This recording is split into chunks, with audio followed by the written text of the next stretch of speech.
ఒక్కసారి కొమ్మూరి గోల్డ్ కి కాల్ చేయండి. తాకట్లో ఉన్న మీ బంగారాన్ని విడిపించి మార్కెట్ ప్రైస్ కి వాళ్ళు కొనుక్కుని మిగతా డబ్బులు మీకు ఇచ్చేస్తారు. రైట్, బ్రేకింగ్ న్యూస్ వస్తున్నాం మన టీవీ స్క్రీన్ పై. అమెరికా ఇరాన్ చర్చలు విఫలమైన తర్వాత డొనాల్డ్ ట్రంప్ సంచలన నిర్ణయం తీసుకున్నారు.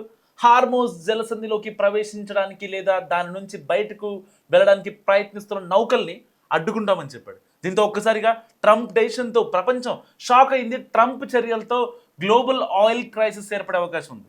హార్మోజ్ జలసంధిలోకి ప్రవేశించడానికి లేదా దాని నుంచి బయటకు వెళ్ళడానికి ప్రయత్నిస్తున్న అన్ని నౌకలను దిగ్బంధించే ప్రక్రియను యునైటెడ్ స్టేట్స్ నౌకాదళం ప్రారంభించింది. ఇప్పటికే అమెరికా నౌకలు హార్మోజ్ను చుట్టుముట్టాయి. హార్మోజ్ను తెరిచి ఉంచుతామన్న హామీలను ఇరాన్ నిలబెట్టుకోలేకపోయింది. సముద్రంలో మైన్లు ఉన్నాయన్న భయంతో ఇప్పటికే నౌకల రాకపోకలు తగ్గిపోయాయి. సో హార్మోజ్ జలసంధిలోని మైన్లను కూడా తొలగిస్తామని ట్రంప్ చెప్తున్నారు. సో చట్టవిరుద్ధమైన సుంకాలు చెల్లిస్తున్న నౌకల్ని అయితే ఇరాన్ చెప్తుందో 18 కోట్ల రూపాయలు చెల్లించి మీ యొక్క టోల్ ట్యాక్స్ చెల్లించి మీరు వెళ్ళిపోవచ్చు అని చెప్తుంది కదా. సో ఆ యొక్క టోల్ చెల్లిస్తున్న 18 కోట్ల రూపాయలు చెల్లిస్తున్నటువంటి నౌకల్ని అడ్డుకుంటామని ట్రంప్ చెప్తున్నారు. చట్టవిరుద్ధమైన సుంకాలు చెల్లించే వారికి బహిరంగ సముద్రంలో సురక్షిత ప్రయాణం ఉండదని ట్రంప్ హెచ్చరించారు. ఇరాన్ ఒక ప్రపంచ దోపిడీదారుగా డొనాల్డ్ ట్రంప్ అభివర్ణించారు.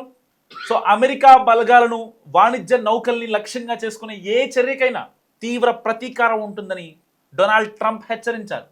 ఇప్పటికే హార్మోజ్ జలసంధి చుట్టూ అమెరికా నౌకాదళం మోహరించింది. ఏ క్షణంలోనైనా డొనాల్డ్ ట్రంప్ చెప్తున్న దాని ప్రకారం 7:30 PM. సో దాని ప్రకారం హార్మోజ్లో ఒక యుద్ధ వాతావరణం నెలకొనబోతుంది. ఇది ఇప్పటికే సీ మైన్స్ని పెట్టింది ఇరాన్. సముద్ర అంతర్భాగంలో కొన్ని మైన్స్ ఉంటాయి. దాదాపుగా ఒక 15 లక్షల నుంచి 20 లక్షల రూపాయల వరకు ఒక చిన్న చిన్న మైన్స్ ఉంటాయి.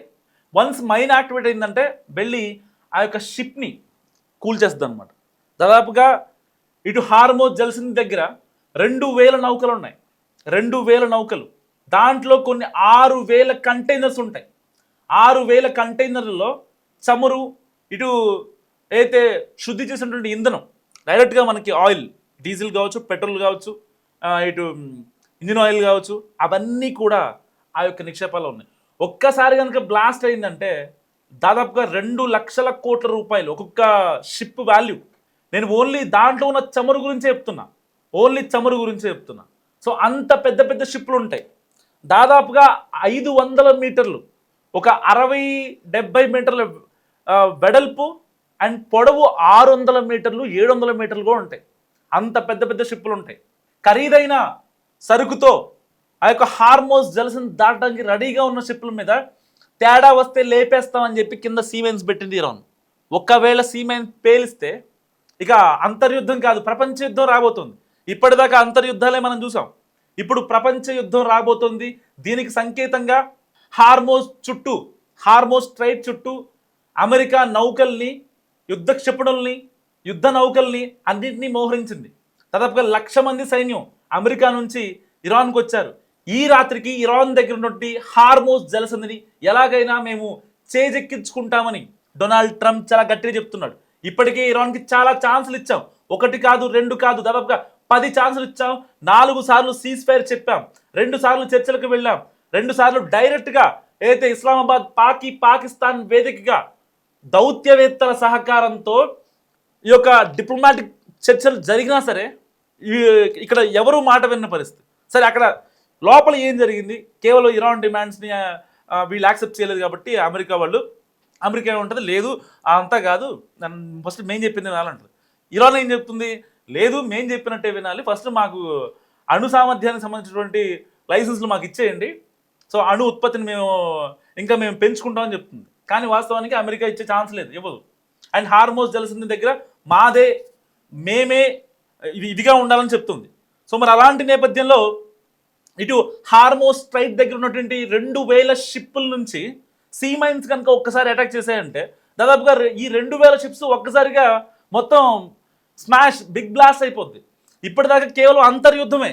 ఇటు ఇరాన్ గల్ఫ్ కంట్రీస్ మీద దాడి చేసినా, లేకపోతే ఇరాన్ మీద అమెరికా దాడి చేసినా, లేకపోతే లెబనాన్ ఇరాన్ పైన ఇజ్రాయెల్ దాడి చేసినా, ఇప్పటిదాకా అంతర్యుద్ధమే.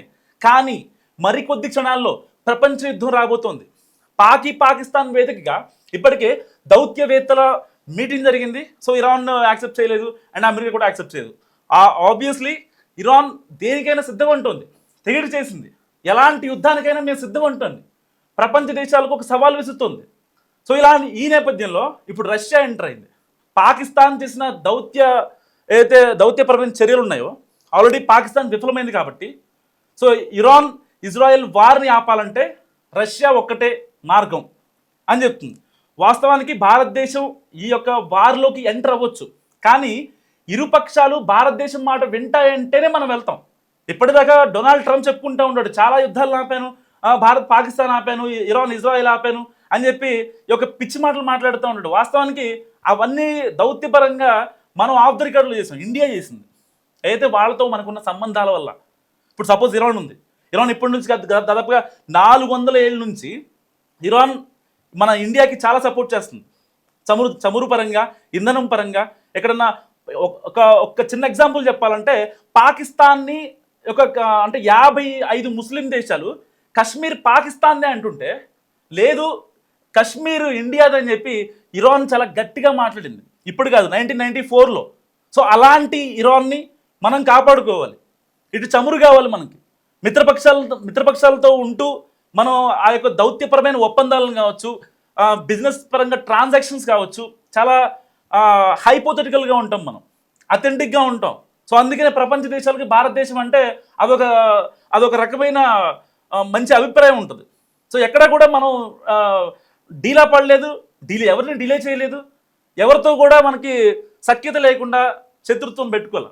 సరే పాకిస్తాన్ అంటే అక్కడ టెర్రరిస్టులే ఉంటారు మొత్తం కూడా వీళ్ళంతా, అందుకోసం వాళ్ళతో మనం ఇప్పటికి పోరాడుతూ ఉంటాం. సరదాగా మన దగ్గర ఉన్న మిసైల్స్ని కనుక పంపిస్తే పాకిస్తాన్ సరిగ్గా 10-15 నిమిషాల్లో ప్రపంచ పటంలో కనిపించదు, అయినా మనం ఆ పని చేయం.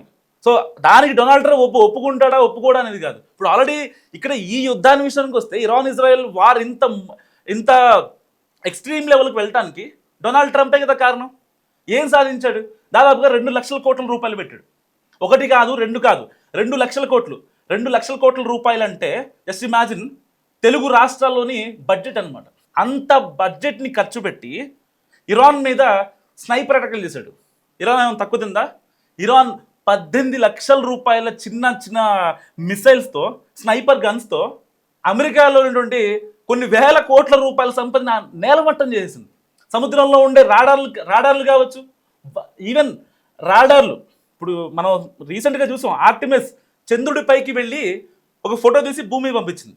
చంద్రుడి దగ్గర నుంచి భూమిని ఫోటో తీసి పంపించింది. అప్పట్లో 1971 అప్పుడు అపోలో, అయితే మీరు గూగుల్లో చూస్తూ ఉంటారు కొన్ని పిక్స్, అవన్నీ అప్పట్లో అపోలో పంపించింది, ఇప్పుడు ఆర్టిమిస్ పంపించింది. అంత టెక్నాలజీ ఉన్న అమెరికానే ఇరాన్ గడగడలాడిస్తుంది. జస్ట్ చాలా సింపుల్గా స్ట్రాటజికల్గా గేమ్ ఆడుతుంది. రండి, మీరు వస్తారా రండి, నేను సమాధానం చెప్తాను, నేను ఒక్కడే ఉంటా. దాదాపుగా 10 లక్షల మంది ఆర్మీని ఇరాన్ సిద్ధం చేసింది. ఇప్పుడు గల్ఫ్ ఏమైపోద్దో ఎవరికి తెలీదు. గల్ఫ్ కానీ, ఇటు ఓమన్ కానీ, ఇటు బహ్రెయిన్ కానీ, ఖతర్ కానీ, యుఏఈ కానీ, దుబాయ్ కానీ, కువైట్ కానీ ఏమవుతాయో తెలియని పరిస్థితి. ఎందుకంటే డైరెక్ట్గా ఇరాన్ అమెరికా మీద దాడి చేయాలంటే మధ్యలో అరేబియన్ సీ ఉంటుంది. ఆ యొక్క అరేబియన్ సీని పసిఫిక్ మహాసముద్రం ఆ యొక్క దాటి చేయాలంటే ఈ క్షిపణులు అంత దూరం ట్రావెల్ చేయవు.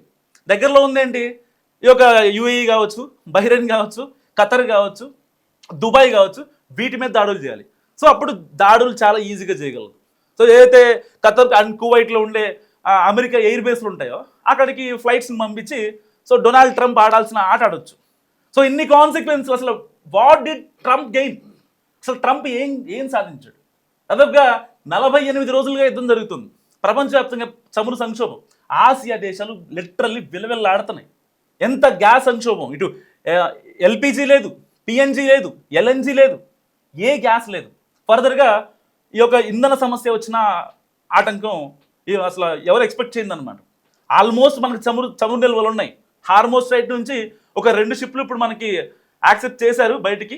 అవి కరెక్ట్గా 2-3 డేస్లో ఇండియాకి వచ్చేస్తాయి. ఆ 2 పెద్ద నౌకలు వస్తే కనీసం భారతదేశ అవసరాలకు ఒక 1 వీక్ సరిపడా గ్యాస్ ఉంటుంది మనకి. అది కమర్షియల్ గ్యాస్ కావచ్చు, డొమెస్టిక్ కావచ్చు, ఎల్పిజి కావచ్చు, ఎల్ఎన్జి కావచ్చు, అంత పెద్ద నౌకలు అవి.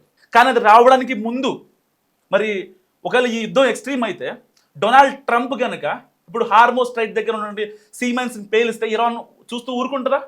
ఊరుకునే ప్రసక్తే ఉండదు. ఇటు గల్ఫ్ కంట్రీస్ పై అన్నిటిపై బాంబులు వేస్తుంది. సేమ్ ప్యారలల్గా అమెరికాపై ప్రతిదాడి చేస్తూనే ఉంటుంది. సో ఇప్పుడు ఒక రకంగా ఒక బాహుబలి సినిమాలో త్రిశూల వ్యూహం అంటారు కదా, కాలకేయ మీద దాడి చేయాలంటే ఎలాంటి యుద్ధ ప్లాన్ని మనం ఇంప్లిమెంట్ చేయాలని చెప్పి రమ్యకృష్ణ అడుగుతుంది ఇటు రాణాని ప్రభాస్ని. సో ఇప్పుడు రాణా చెప్తాడు త్రిశూల వ్యూహం అని. ఆ త్రిశూల వ్యూహాన్ని ఇప్పుడు ఇరాన్ అవలంబిస్తుంది. ఒక పక్క గల్ఫ్ కంట్రీస్ పైన దాడి చేస్తూనే మరో పక్క అమెరికాకి ఉచ్చపోయించడానికి రెడీ అవుతుంది ఇరాన్. సో టెహ్రాన్ నుంచి ఆల్రెడీ ఇప్పటికే ఆర్మీ కావచ్చు, ఈ యొక్క బెటాలియన్స్ అన్నీ కూడా హార్మోస్ స్ట్రైట్ దగ్గరికి వచ్చేసాయి. సముద్రపు అంచు, ఈ కోస్టల్ కారిడార్ ఉంటుంది కదా, అక్కడికి వచ్చేసాయి. సో ఇటు అమెరికా కూడా వాళ్ళ యొక్క బలగాలను పంపించేసింది. సో మరి కాసేపట్లో ఒక ప్రపంచ యుద్ధం రాబోతుంది. ఇప్పటిదాకా రష్యా ఇరాన్కి సపోర్ట్ చేస్తుంది. సో మరి రష్యా ప్రత్యక్ష యుద్ధంలోకి వస్తే ఇంకాస్త పెను విధ్వంసం క్రియేట్ అయ్యే అవకాశం ఉంది. ఎందుకంటే ఇప్పటికే రష్యా ఇటు ఉక్రెయిన్కి ఇప్పటిదాకా మెంటలెక్కిచ్చింది. దాదాపుగా ఒక 1 year నుంచి సాగుతున్న యుద్ధం ఇటు ఉక్రెయిన్ అతలాకుతలం అయిపోయింది. ఆర్థిక వ్యవస్థ పడిపోయింది, సివిలియన్లు చాలా మంది చనిపోయారు, అసలు ఆర్మీ లేదు, వాళ్ళకు ఒక రక్షణ వ్యవస్థ అంటూ లేదు, యుద్ధ విమానాలు లేవు, సాంకేతికత వ్యవస్థ లేదు, ఏదీ లేదు. నా బొంద అనవసరంగా ఆ రోజు చెప్పాడు పుతిన్, మాతో గెలుక్కోవద్దని చెప్పి ఈ యొక్క ఉక్రెయినియన్లకు చాలా క్లియర్గా చెప్పాడు. సో వీళ్ళు విన్న పాపాన్ని పోలేదు, వాళ్ళ పాపం వాళ్ళు అనుభవించారు. ఇప్పుడు అదే సపోర్ట్ కనుక ఇరాన్కి ఇస్తే, సో వరల్డ్ వార్ వచ్చినా సరే, అంటే ఆల్మోస్ట్ ఇప్పుడు చైనా ఇరాన్కి సపోర్ట్ చేస్తుంది అండ్ రష్యా ఇరాన్కి సపోర్ట్ చేస్తుంది. సో ఇప్పుడు చైనా అండ్ రష్యా ఆబ్వియస్లీ గల్ఫ్పై వీళ్ళు వార్ ప్రకటించేస్తారు. ఇప్పుడు ఆల్రెడీ ఏదైతే యుద్ధ నౌకలు కావచ్చు, మిసైల్స్ కావచ్చు, ఆ యొక్క క్షిపణులు కావచ్చు, స్నైపర్లు కావచ్చు, ఇంకా B-2 బాంబర్లు కావచ్చు, F-35 ఫైటర్ జెట్స్ కావచ్చు, ఇవన్నీ అమెరికా కమాండ్ కంట్రోల్ నుంచి టేక్ ఆఫ్ అయ్యి టువర్డ్స్ ఇరాన్ వైపు వస్తున్నాయి సముద్ర మార్గం ద్వారా. సో మరి కాసేపట్లో అసలు ఏం జరగబోతుంది? నిజంగా చాలా ఉత్కంఠతో ప్రపంచ దేశాలు ఎదురు చూస్తున్నాయి. పశ్చిమాసియాలో ఇంధన సంక్షోభం ఎలాంటి ఉధృతిని ఏర్పరుస్తుందో. దాదాపుగా ఒక 15 రోజుల నుంచి యుద్ధం ఆగిపోతుంది, ఇంకా ఎలాంటి ఇబ్బంది లేదు, అమ్మయ్య థ్యాంక్ గాడ్ అనుకున్నారు. ఇస్లామాబాద్లో ఏదైతే చర్చలు జరుగుతున్నాయో, సో ఎలాంటి ఇష్యూస్ ఉండవు, ఇంకా ఇరాన్ ఆల్రెడీ 10 demands పెట్టింది. సో ఆబ్వియస్లీ అమెరికా ఒప్పుకుంటుందని చెప్పి చాలామంది మాట్లాడుకున్నారు, చాలామంది విశ్లేషణలు కూడా చేశారు. ఈవెన్ మన టీవీలో కూడా మనం కూడా విశ్లేషణలు చేసాం. కానీ ఇప్పుడు ఆ పరిస్థితి కనిపించట్లేదు, ఎట్టి పరిస్థితులు కనిపించట్లేదు. సో ట్రంప్ ఇగో దెబ్బతింది. 7:30 కల్లా హార్మోస్ స్ట్రైట్ని నేను స్వాధీనం చేసుకుంటా అంటున్నాడు. నిజంగా స్వాధీనం చేసుకుంటే మరి ఇరాన్ చూస్తూ ఊరుకుంటుందా? గాజులు వేసుకొని ఉందా ఇరాన్? అలాంటి మాటలే మాట్లాడుతున్నారు ఇరాన్ విదేశాంగ ప్రతినిధులు. ఆల్రెడీ చెప్పాడు Donald Trump, just open the fucking straight. చాలా దురుసుగా మాట్లాడు, బాస్టర్స్ అంటూ తిట్టాడు డొనాల్డ్ ట్రంప్. ఇప్పటిదాకా డొనాల్డ్ ట్రంప్ అంత వ్యంగ్యంగా మాట్లాడలేదు అండ్ అబ్యూజివ్గా కూడా మాట్లాడలేదు. సో ఒక రకంగా ఇరాన్ నమ్మకాన్ని కోల్పోయామని చెప్పి ఇరాన్ ప్రతినిధులు చెప్తున్నారు. మరి ఇలాంటి నేపథ్యంలో అసలు ఏం జరిగే అవకాశం ఉంది? మరి కాసేపట్లో ప్రపంచ వినాశనమా, లేదంటే ఇరాన్ తగ్గే అవకాశం ఉందా? మీరేమనుకుంటున్నారో మస్తుగా కామెంట్ చేసి ప్రయత్నించండి.